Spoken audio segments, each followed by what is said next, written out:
Así es, vamos a remontarnos hasta la Edad Media. Es obvio que la Iglesia, a lo largo de siglos, en Occidente, tuvo un poder enorme sobre la sociedad en su conjunto. Poder político, poder ideológico, control sobre los bienes y las mentes. En la Edad Media ese poder era muy fuerte hasta que un papa decidió tratar en el año 1073 un tema: que los curas no puedan casarse. Mire qué tarde sucede eso. En el año 1073 recién el Papa Gregorio VII decide el celibato de los sacerdotes. Hoy un sacerdote me decía, bueno, para mí es muy temprano, como una broma, ¿no? Se queja del celibato.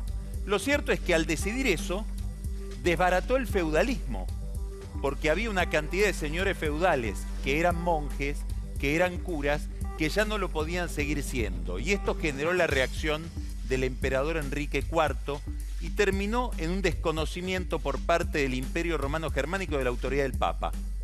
Finalmente Enrique IV tuvo que arrepentirse y viajar hasta Italia. Lo recibió el Papa en el castillo de Canosa, pero antes le hizo pasar 3 noches a la intemperie, apenas cubierto en pleno invierno con una manta. Aquella disputa por quién manejaba el poder del feudalismo, quién investía a los obispos, qué condiciones que tenía que tener el sacerdote, se llamó querella de las investiduras. Y arrastra esa querella una larga historia hasta los días actuales.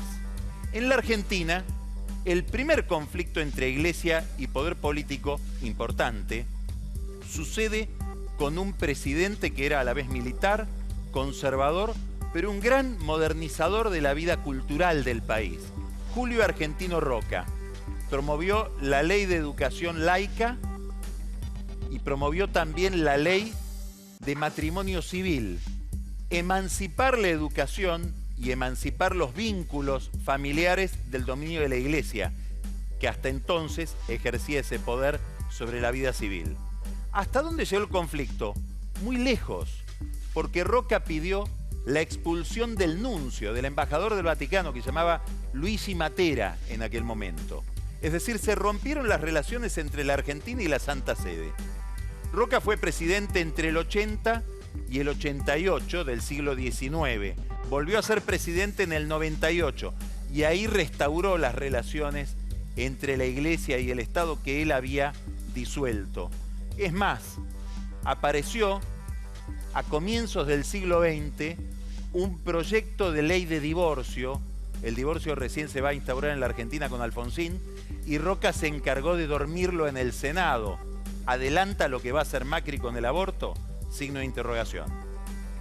Perón, también militar, presidente poderosísimo en los 50, tiene al final de su gobierno un enfrentamiento muy conocido con la Iglesia, a tal punto que los partidos políticos, para expresar el descontento frente a Perón, convocan en el año 55, casi como si fuera un acto civil, político, partidario, a que los antiperonistas fueran a la marcha de Corpus Christi, que se transformó en una marcha multitudinaria, convocada entre otros por el Partido Socialista, que estaba al frente, a cuyo frente había gente agnóstica. Lo cierto es que la Iglesia se convirtió en un frontón de enfrentamiento contra Perón. Eso se agudiza el 16 de junio, cuando ocurre un intento de golpe de Estado sangriento, con muertos y bombardeos en la Plaza de Mayo, muy conocido. Esa noche, por orden de Perón o no, el peronismo sale a quemar iglesias en la ciudad de Buenos Aires. Se quema la curia, se quema la iglesia de San Ignacio, se quema la iglesia de San Nicolás en la avenida Santa Fe, y eso termina de romper las relaciones entre la Iglesia y el Estado, entre la Iglesia y el peronismo, a tal punto que la marcha de la Revolución Libertadora se elabora, se compone en los sótanos de la Iglesia del Socorro. Kirchner también tiene un conflicto con la Iglesia. Fue cuando su ministro de Salud, Ginés González García, insinuó un tratamiento de esto que se está tratando hoy, la despenalización del aborto, por lo menos en algunos casos. El obispo castrense, Antonio Baciotto, dijo: una frase evangélica: el que escandalice a estos pequeños tiene que morir ahogado con una piedra atada al cuello en el fondo de un río. Se interpretó que Baseotto, castrense, estaba aludiendo a los desaparecidos arrojados al río.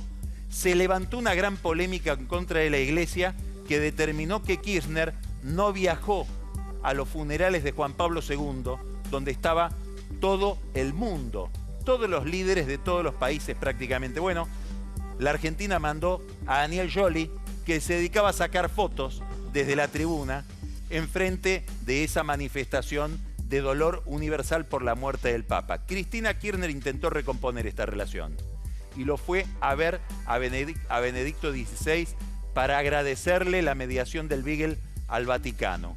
Le pidió al Congreso que no trate la ley de matrimonio igualitario hasta que ella volviera. La ley de matrimonio igualitario, que era un proyecto de Vilma Ibarra, no de los Kirchner. Bergoglio en la vereda de enfrente, enemigo, hasta la custodia le quitaron, pero Bergoglio se convierte en papa. Y se inicia un idilio entre Cristina y Bergoglio. Idilio que hace que lo rodeen a Bergoglio de todos los organismos necesarios de derechos humanos para que se disuelva lo que el mismo kirchnerismo alentaba, la idea de una complicidad entre el Papa, el nuevo Papa, y la dictadura.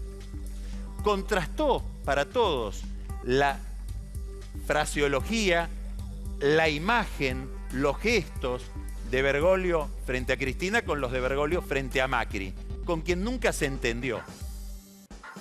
A tal punto que este año el propio Papa se encargó de armar él la conducción del episcopado que se ponga al frente de la demanda social, tal vez porque ve al peronismo en una crisis muy importante, incapacitado de ejercer esa demanda.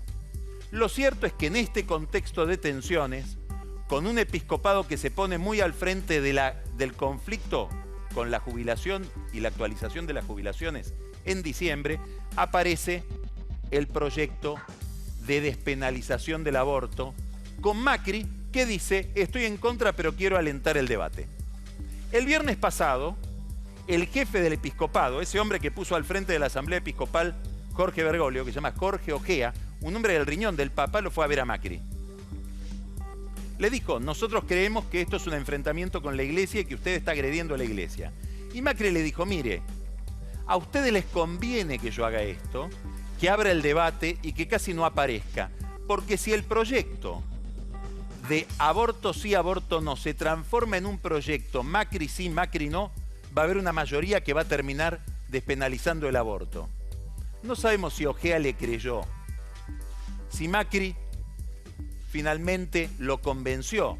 Le dijo algo como lo que lo dicen muchas veces los sindicalistas a Macri: te conviene que la bomba la pongamos nosotros. No se sabe si eso termina convenciendo. Lo cierto es que se desató una dinámica que, como decía hoy Edgardo Alfano, no sabemos dónde termina.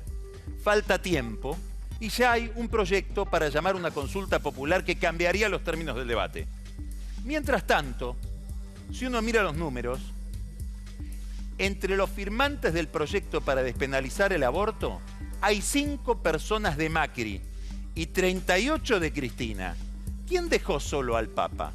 ¿Macri o Cristina? En todo este contexto aparece una voz de alguien en general modernizador. Preside un instituto, Hannah Arendt, Elisa Carrió, que dice: no traten el tema en estos días porque agreden nuestra sensibilidad religiosa. ¿Volvemos al pasado? ¿Religión y política tienen que estar separados o la religión debe de administrar la política? Paradojas del pensamiento laicista, paradoja de una Argentina a la que le cuesta modernizarse.